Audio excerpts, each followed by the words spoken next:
Hey everyone, Z-Slayer here, and today we had a really huge surprise announcement where Microsoft bought Bethesda, or Zenimax Studios, the parent company.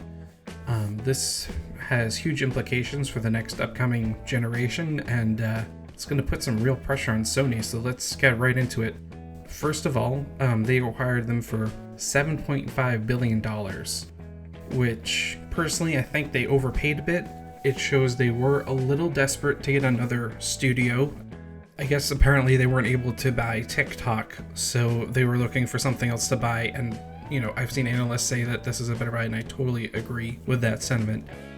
This gives them a ton of really well-known franchises like Elder Scrolls, Fallout, Wolfenstein, Doom, even lesser-known ones like Dishonored, Prey, and even bigger ones like Quake 2, and then you have the upcoming Starfield.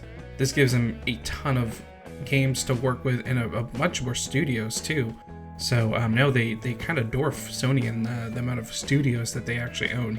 So, like I said, I think this is a great buy if, and this is a huge if, they properly develop the games. This could, so first of all, the $7.5 billion, it's going to take a long time for them to make back that money. The big value proposition for them right now is adding all of those older beloved Bethesda games to Game Pass, which is great. I think that's going to make a lot of people want to get Game Pass. I mean, if you can play the whole, Bethesda library for $10 a month. They just raised the price on PC. That's a good proposition. I think that a lot of people are going to be attracted to that. So on the topic of exclusives, they are saying that the future Bethesda games will be exclusives by a case-by-case basis.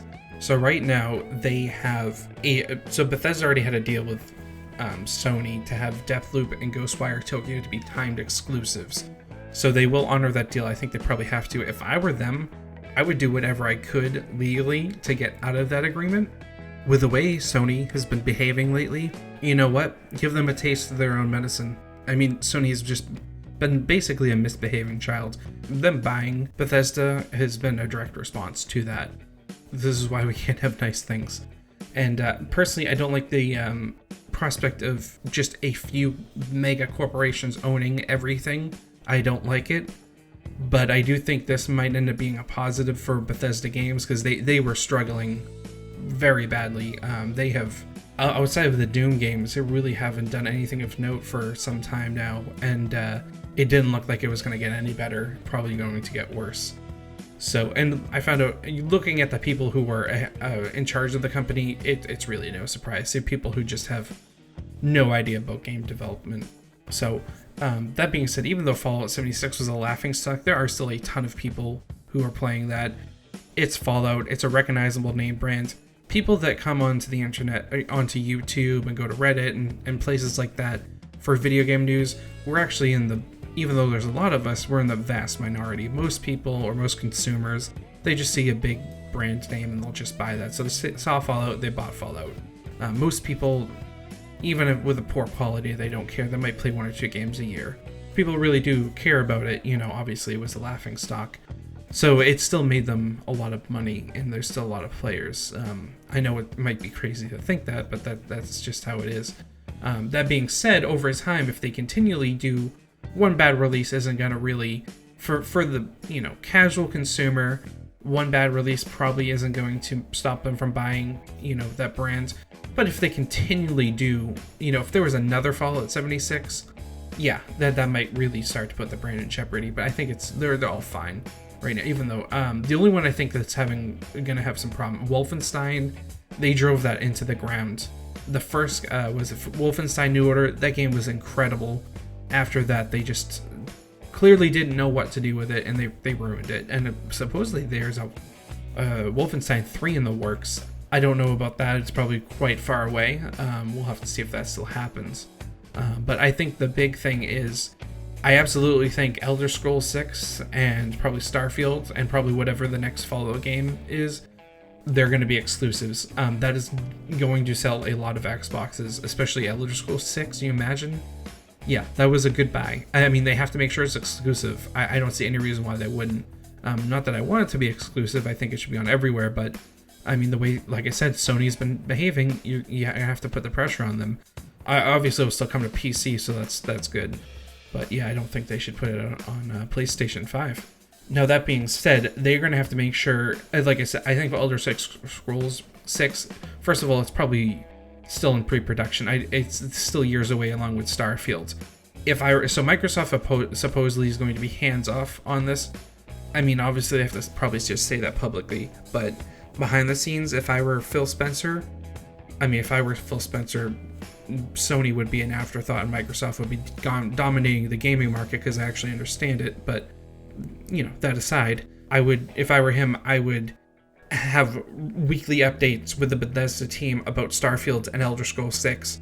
I would get in whatever talent I needed to get into their veteran talent who have shipped great games in the past, get them in there, and make sure that especially Elder Scrolls 6, is a fantastic game. Because this sale really rides on that one game. Because if Elder Scrolls 6 comes out and it's incredible, people love it, and it's exclusive, I mean, that's going to be a huge blow to Sony, and it's going to sell a ton of Xboxes, a ton of Game Pass subscriptions. And, you get people in the Game Pass for Elder Scrolls 6, and they might find they like having all those other games for $10 a month. So that might get you in a bunch of extra subscribers, never mind the people who just forget about the subscription and let it run, which is how they make most of their money. And also on the topic of Elder Scrolls 6, I know they have said that they are going to switch to Unreal Engine. Whether or not that's true or not remains to be determined, but if they are still in the Creation Engine, they need to tell them, stop, switch over whatever you have to Unreal Engine. I mean, they need to kill Creation Engine with fire. Like, it needs to die. It is served its time. It serves its country well, but it needs to go. So they need to switch over, and Elder Scrolls 6 cannot be a bug-ridden mess like, basically every Bethesda game, even the popular ones.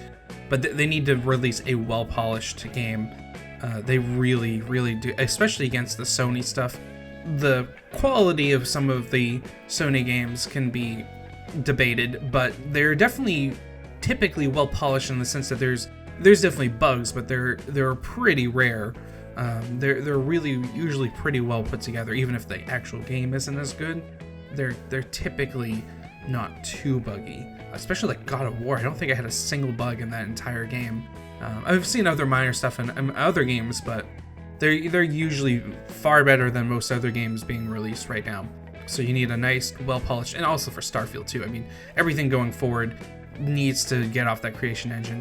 I don't like everything going to Epic Games also. They're starting to be a huge issue in the gaming industry. So it's not like I want everything on the Epic, engine, but they can't use that old Creation Engine anymore. So hopefully Microsoft can get them to move over if they haven't already.